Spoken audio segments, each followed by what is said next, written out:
Galera, tudo bem com vocês? Professor Marcelo falando. Queridos, continuando aí a nossa cartografia, hoje nós vamos falar de representação cartográfica do relevo, né? E aí eu coloquei uma imagem aí para vocês das curvas de nível. Para a introdução, é, a priori nós vamos falar dos radares, mas por diante vamos falar aí das curvas de níveis, do espectro de cor, tudo detalhado para vocês ficarem cientes. O desenvolvimento do radar permitiu superar problemas relativos à necessidade de ter um tempo claro, sem nuvens, ou sobre áreas de floresta densa. Pessoal, a observação do nosso espaço, a observação é, do espaço geográfico, ela era muito rudimentar e necessitava de boas condições climáticas para que isso houvesse. De que forma? Uma observação aérea era feita como? Com aviões tripulados, aqueles aviões pequenos, ia um piloto ou no máximo dois, e havia a necessidade de se ter o tempo limpo, claro, sem nuvens, sobre áreas florestadas você não tinha visão. Então, o radar ele foi criado para suprir essa necessidade e ele é muito utilizado no monitoramento do espaço aéreo e áreas de florestas, onde a visibilidade ao olho nu não é tão visível. E os radares eles vão funcionar de maneira tal que, mesmo sendo uma tecnologia há muito criada, não foi aposentada, não está obsoleta. Pelo contrário, tem sido modernizado, né? Tem sido aprimorado cada vez mais, porque a utilidade do radar ela é muito importante. Existem radares que vão captar, certo? Por exemplo, pontos de calor, fontes de luz. Existem radares que já vão ter uma observação a objetos móveis. Então, o radar, a depender da sua necessidade, ele pode suprir muito bem, tá ok? E aí depois veio o GPS, que é o Guia de Posicionamento Global, o sistema, na verdade, Sistema de Posicionamento Global. A sigla ela é de trás para frente. E esse GPS, ele vai utilizar sinais emitidos por satélites, cujas aplicações são amplamente utilizadas nos transportes marítimos, terrestres, aéreos. Como é que vai funcionar aí de forma para nós entendermos? Três satélites serão utilizados, né? Três satélites serão utilizados aí, e esses satélites eles estão sobrevoando a Terra e vão enviar informações para aquela central acerca daquele objeto. Então essas três informações serão cruzadas e dará o ponto aproximado, certo? Então, essas três informações, lembrando que esses satélites eles estão sobrevoando o planeta, estão lá alinhados em determinados pontos, e então eles vão fornecer essas informações. E aí, essas aplicações elas vão ser muito utilizadas no transporte aéreo, marítimo, no transporte terrestre ou simplesmente para uma localização civil, certo? A tecnologia utilizada por operadores de celulares e firmas de seguros de cargas, por exemplo, os operadores de celulares nos smartphones têm lá um GPS, então ele ativa um sinal que vai ser captado por esses satélites. Aí nós vamos ver o satélite da sua operadora, então vai estar captando o sinal emitido pelo seu aparelho e você vai ser localizado ali, eles saberão onde você está. E também as operadoras de seguros para o que? Transporte de cargas. que vai ser realizado, e aí tem um seguro e um acompanhamento via satélite em tempo real. Vai ter uma central que acompanha caso haja algum sinistro, como as seguradoras chamam, acidente, furto, roubo da via do caminhão, tudo isso eles estão acompanhando e ali eles fazem o bloqueio do caminhão, ou se não fizer o bloqueio, aciona a polícia e fornece a localização exata do veículo e a polícia vai ao seu encontro, tá ok? Então, o GPS já é uma ferramenta mais recente, vai se utilizar das coordenadas geográficas, dos meridianos e dos paralelos para fornecer esse posicionamento exato. E o desenvolvimento tecnológico na cartografia? Os principais recursos tecnológicos utilizados na cartografia e no gerenciamento de informações são o GPS, Sistema de Posicionamento Global, a aerofotogrametria, que é a fotografia aérea, a imagem de satélite e o radar. Aqui nós vamos ter uma sequência, por exemplo, a aerofotogrametria, as fotos aéreas, são anteriores às imagens de satélite e ao GPS e ao radar também. Essas fotografias aéreas eram como se estudava o espaço visto do alto. Passava um avião tirando com uma câmera apontada para o solo e fotografando. Depois o profissional ia lá, pegava aquelas fotografias e iam juntando, aproximando umas das outras para formar aquela superfície. Dava um trabalhão danado, né? Mas era assim que era feito. E aí depois disso aqui, inventou-se os satélites artificiais, que aí de lá de cima o satélite tira uma fotografia e envia para a central de processamento de dados aqui na superfície, e ali eles já vão ter uma única fotografia ou várias fotografias da superfície, certo? Então ficou muito mais fácil com as imagens de satélite. O poder de alcance e de detalhes do satélite é incomparavelmente maior ao das fotografias aéreas, certo? E aí, posteriormente, nós temos o radar, né, que veio porque para suprir uma deficiência até mesmo do satélite, que é o quê? Como é que o satélite ia tirar? Ele tira a foto do alto, mas é necessário que o céu esteja limpo. Se houver nuvens, ele não tem como ver o que se passa lá embaixo, o que está acontecendo, porque as nuvens tapam a visão. Então o radar vai auxiliar nisso aí. Se você quer o quê? Quer um avião, então é um objeto que está se movendo por ali, então o radar vai pegar, vai localizar, e posteriormente, que é a mais recente, a ferramenta mais recente, é o GPS, tá ok? As geotecnologias, os conceitos básicos, aí nós temos o SIG, né?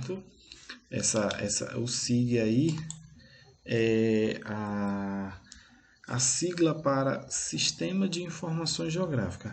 É o conjunto de tecnologias relacionadas às informações e ao monitoramento do espaço terrestre. Então, essa ferramenta aí do SIG, ele vai trazer essas informações como os meridianos, os paralelos, porque o cruzamento entre um meridiano e um paralelo vai dar uma posição exata, um posicionamento exato na superfície da Terra, certo? O sensoriamento remoto corresponde à tecnologia de captação de imagens através de fluxos de ondas eletromagnéticas refletidas ou emitidas pelos objetos existentes na superfície da Terra. Então, através dessa fonte de imagens pelos fluxos das ondas eletromagnéticas, e aí você vai passar a ter uma feição da superfície. É como se você pegasse uma folha de papel e colocasse sobre uma superfície e moldasse ela. É mais ou menos isso, porque essas ondas eletromagnéticas é como se elas moldassem, quando as ondas chegassem na superfície, elas se moldassem na superfície e ficasse visível. Só que esse visível não é olho nu, né? É lógico que ele vai captar aquela imagem e vai transportar para um plano 2D ou 3D para que fique visível aos nossos olhos, certo? Geoprocessamento, etapa dos SIGs, que é esses sistemas aí, em que as informações das imagens de satélite e da aerofotogrametria são selecionadas para a elaboração de mapas. Então, nós vamos ter aí o SIG, o sensoriamento remoto, eles serão processados, essas imagens aí, e iremos elaborar um mapa, ok? E aí nós teremos aqui um mapa, aqui nós temos um mapa regional do Rio de Janeiro. Então, essa imagem aí é uma imagem, um mapa que foi confeccionado graças a esses padrões aí que nós falamos, o sensoriamento remoto e o SIG, certo? Então, ele vai trazer aqui algo muito importante, que é a legenda. Na legenda, nós vamos ter aqui informações que vão ser cruciais para o entendimento desse mapa, certo? Aqui, ó, nós sabemos que onde houver uma faixa dessa é o limite das regiões de governo. Ó, aí, então nós vamos ver onde é que nós temos. Ó, nós temos aqui, ó, nós temos aqui. Então, nessa região aqui, ó, é uma região de limite. É como se essa linha mostrasse a fronteira das regiões de governo. É lógico que o estado do Rio de Janeiro não é dividido dessa forma. Essa região aqui são regiões que são fragmentadas dessa forma para melhor gerir o espaço geográfico, certo? Essa aqui é uma elaboração oficial do Estado do Rio de Janeiro, é um órgão do Estado do Rio de Janeiro que faz essa subdivisão aí. É proibido fazer isso? Não, não é. O Estado ele tem autonomia para fazer as suas divisões dentro do seu Estado, para que isso o auxilie na sua administração. Aí você pode me perguntar, isso aqui é uma regionalização oficial do IBGE? Não, não é.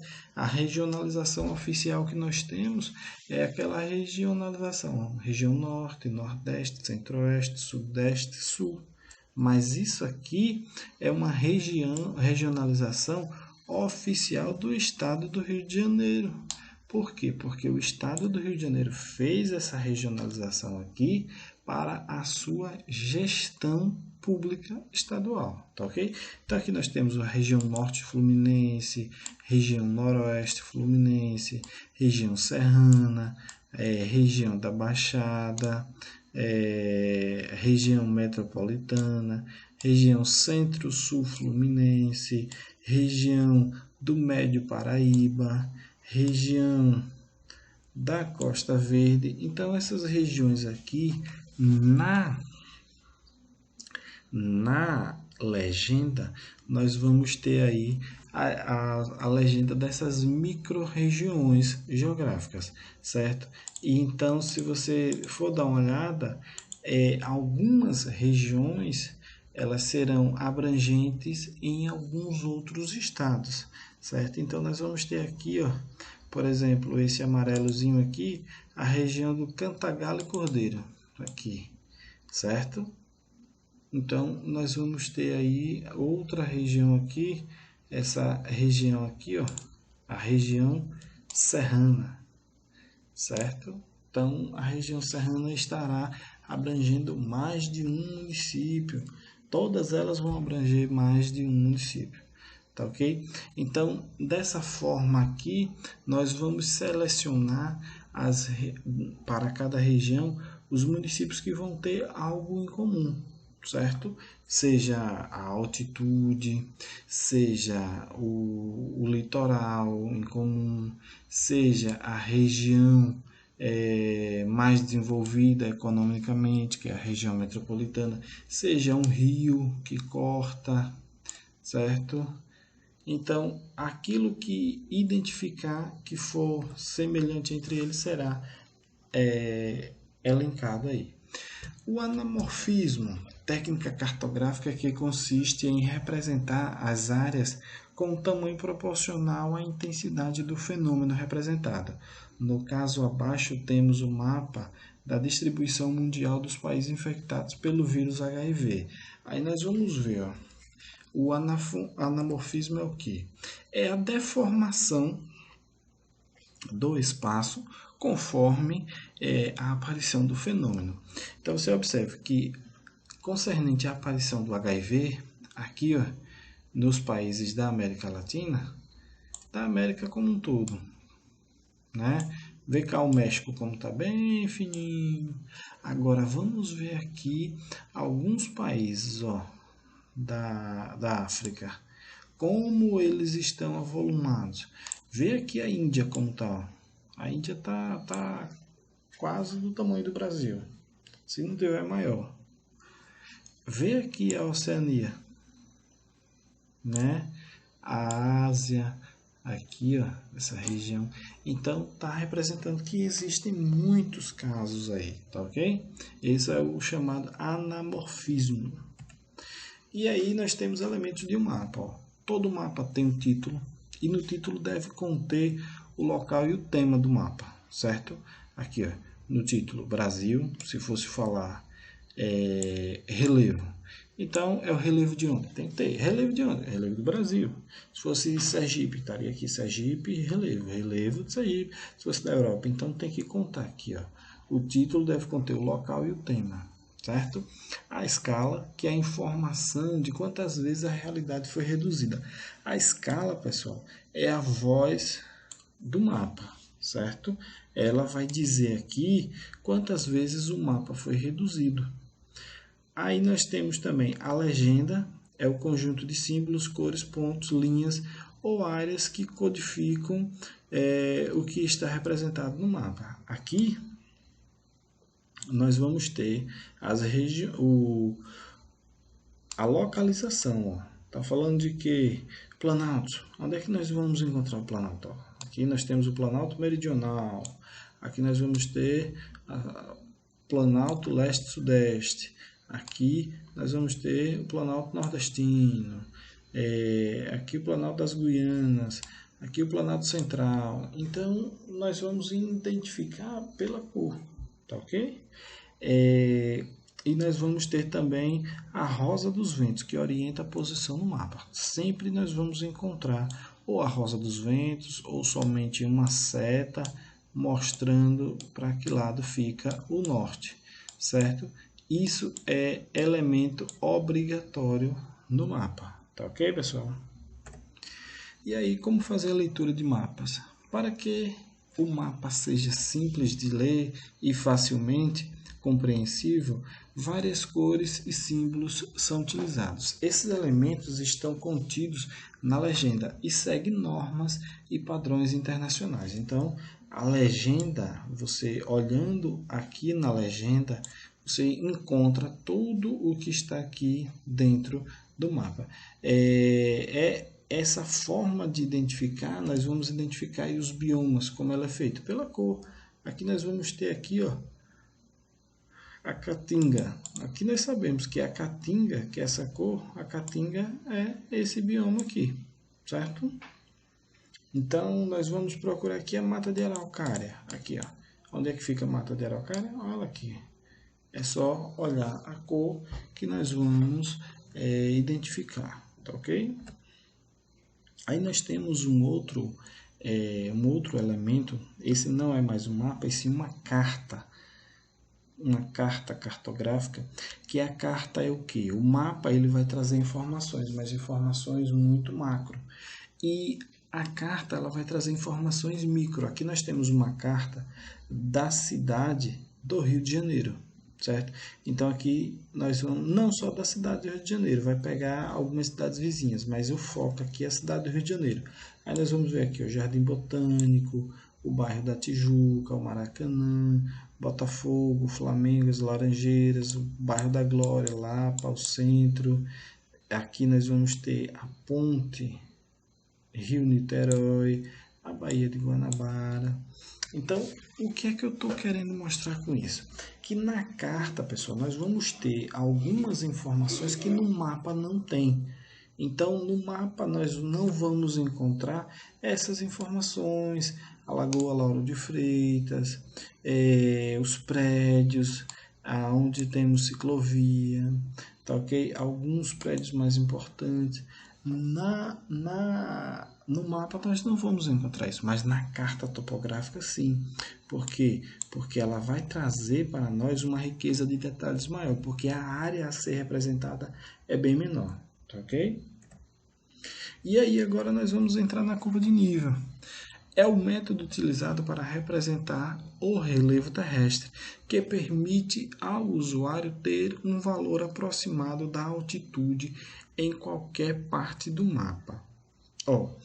Nas curvas de nível, elas irão estar traçando ou tracejando locais com informações iguais, seja a altitude, seja a pressão, seja a precipitação ou outra informação. Sempre onde estiver a mesma informação ou uma informação semelhante, estará passando ali a curva de nível. Tá ok?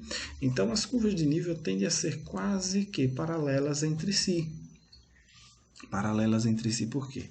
Nós vamos representar um relevo com altitude de 100 metros.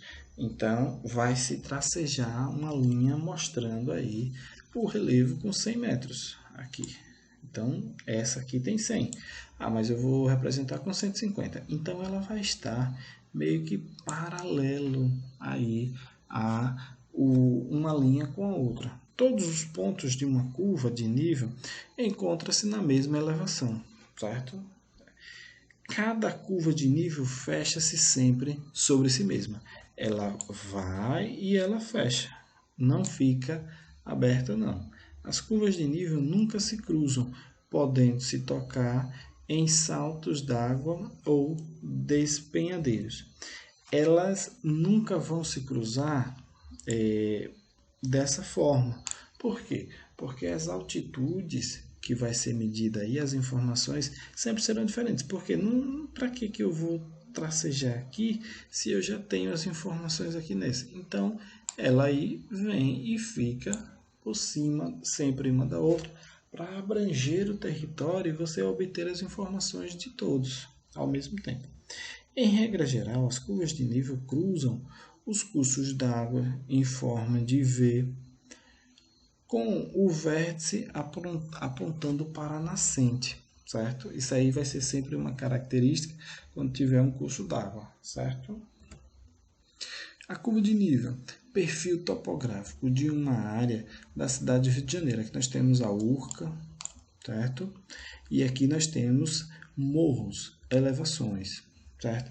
As linhas traçadas no mapa são chamadas de isoípsas, sendo que quanto mais próximas estiverem, mais abruptas se apresentam o relevo. Entre as duas elevações existem a direção leste e oeste, encontra-se uma depressão relativa. Aqui, nós temos aqui, essa elevação e essa elevação. E aqui observe que as curvas, ela já mostra que há uma depressão relativa aqui. Esse terreno aqui, que está sendo mostrado aqui, é exatamente esse. Vai ter uma curva, uma depressão relativa e uma outra curva, certo? Então está sendo representado aqui pelas curvas. Tá ok, pessoal? Essa foi a nossa aula de hoje. Espero que vocês tenham gostado. Tchau.